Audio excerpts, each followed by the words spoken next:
black spider. Found him in the sink, so we'll put him over here, I reckon. Hello, fella. There you go. So there's a question about what's the deal with the martial law in Thailand right now. It's not an issue at all. Not an issue at all. There's still, look at the fruitarian lovers, the vegans who are in Thailand now making YouTube videos. They're like, what martial law? You know, there's people on Instagram taking photos of like hanging out with the machine gun wielding soldiers. I always find it amusing when people have never been to a country, never spent time there, and they have an opinion of it. And that's fine, but it's sort of very amusing when they're like, oh, don't go to Thailand, it's very dangerous, oh my god. And they've never even been to Thailand. First I went to Thailand, 2005, my grandma said, they're gonna drug you and cut out your kidneys, and you're gonna wake up in a bathtub full of ice with a note saying get to the hospital in 30 minutes or you're gonna die. They're gonna steal your organs. My mum was just like freaking out. So but they've never been there. They've never actually been to Thailand. And the few people that have been to Thailand, more on the tourist trail, so not many people have actually travelled Thailand. A big difference between being a tourist and a traveller. So when you come to the Royal Till 4 Thai Fruit Festival, you're going to be a traveller. Okay, so what we're doing is we're donating our time. We want to hang out with you. We want to educate people. This is not a money-making event or whatever. This is to create grassroots movements. This is what it's about. I mean, unfortunately, so few people in any movement will give their time to educate others. That's what we want to do. We want to make a lot of money. We want to make a lot of fucking armies of carved up, healthy, fit, thriving, fruit-loving, carb-crunching vegans. That's our goal. So the martial law, not an issue at all. Pot on. I'm going to have a Kenyan dinner. Some organic polenta. Just pour that in. This is what the Kenyans live on. This is called ugali. This is what the world's fastest runners live on. Leanest cultures live on. Polenta, organic corn. I'll just stir that around for a few minutes. What I'm going to have it with, range of sauces, vegan mushroom sauce, Worcestershire sauce. Super vegans. Not all Worcestershire sauce is vegan, but you can find easy ones. I've got organic sweet Thai, I've got another organic bolognese, I've got a barbecue, I've got a little ketchup manis. So people say, well, how much salt do you use? Well, if some of these are, this one's pretty salty, but you use less of it. You just use less of it because it's so salty, so you don't need to use much of it at all. So there you go, a bit of a mix. A lot. Using different condiments helps you eat more, so you can get more in. To make the ugali, you're better off actually pouring it in slowly, otherwise it doesn't lump up as much. So I just poured the whole package in. That's a bit of a mistake. You meant to just pour it in gradually. It's just corn and water, organic corn and water. So you can make it a sweet meal or a savoury meal, whatever you want. Very lean, very low fat, very high carbohydrate. And just let that cool, ready to roll, So let's see why Kenya's so lean. This protein's low, fat is almost non-existent. It's like eating bananas. It's like eating bananas. Low salt, carbohydrate nice and high. Fantastic stuff. Interesting bike at the bike rack. We've got a bit of a SRAM red combo. Quite a long stem. Pretty low seat height. The Ultegra Durace 6800 combo. Chris King hub set and the nice fenders there. The ultralight brakes. Ultralight brakes on a 600 gram 4. With a beast.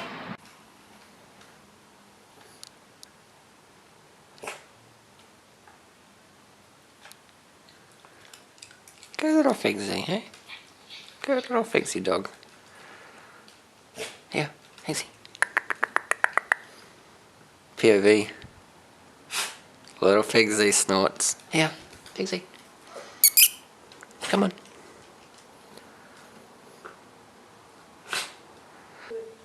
Dry carrot. Little carrot chomps, Figsy.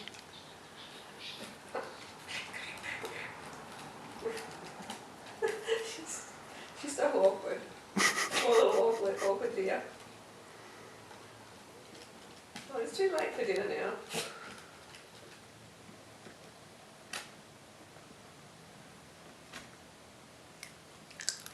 Do you like the oh, you still filming? Still filming, darling. Oh, yeah. Figsy. Come on, Figsy, you're safe. You've known me for a year, Figsy. It's only been a year and a couple of months. Come on, Pixie. Here. No. Thanks. Yeah.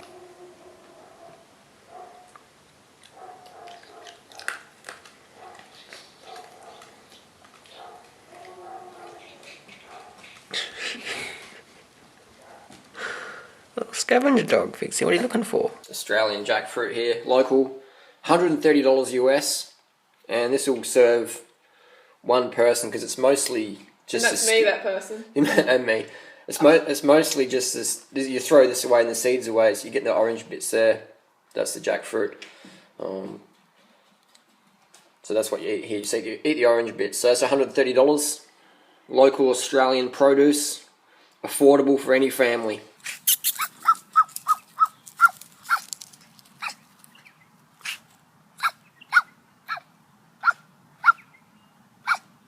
So here's what I'm having for lunch. To get the potassium in the muscles, nothing better than to get potassium than ripe bananas. These are, they could be a little bit riper.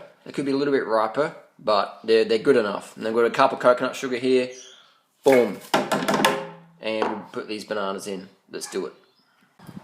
So peel these bad boys. I'll talk while I'm peeling. Potassium is so vital. It's so vital for muscular function. If you don't have enough potassium, most people are potassium deficient.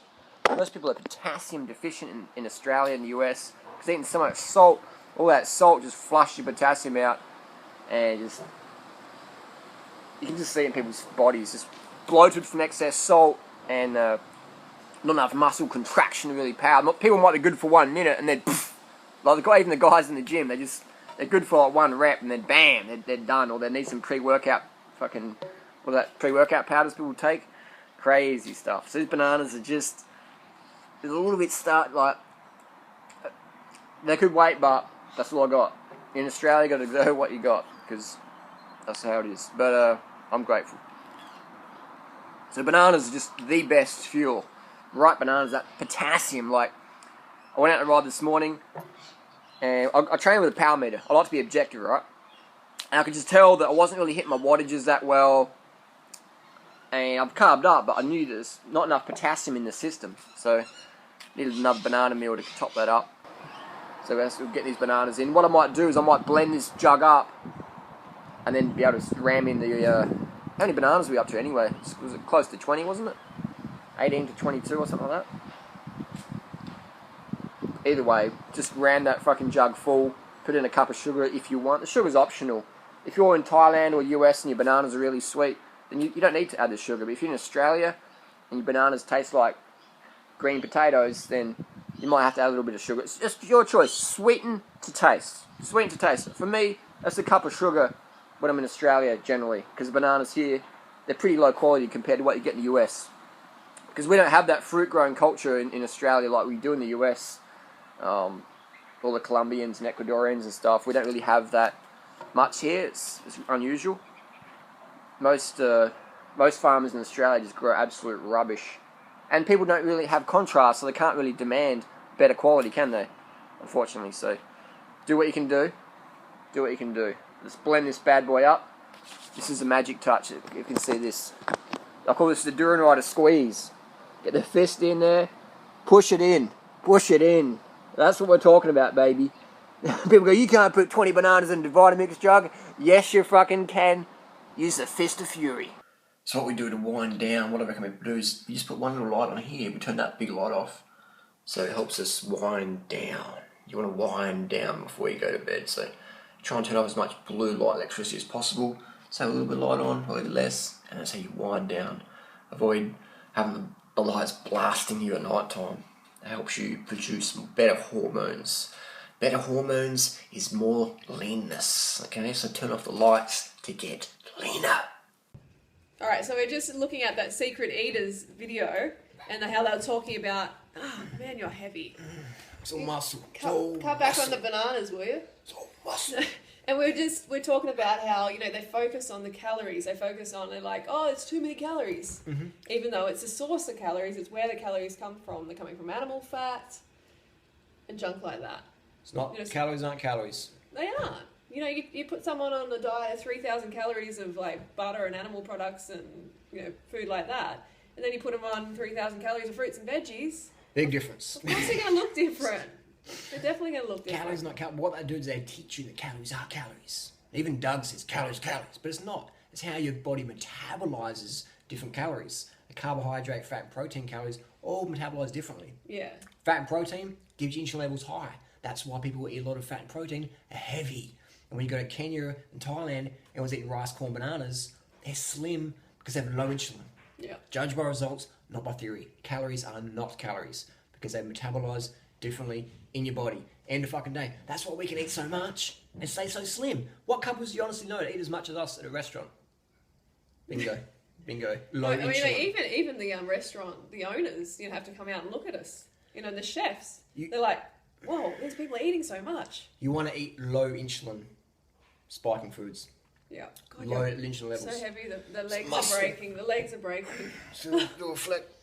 Oh, All right, that. so, oh my God, I have to stop him now. He gets out of control. Can't get walk through the okay, doors don't forget properly. to go fruit or root yourself, and I'll see you tomorrow. I'm going to deal with this one. Oh, pushing out a farm or something.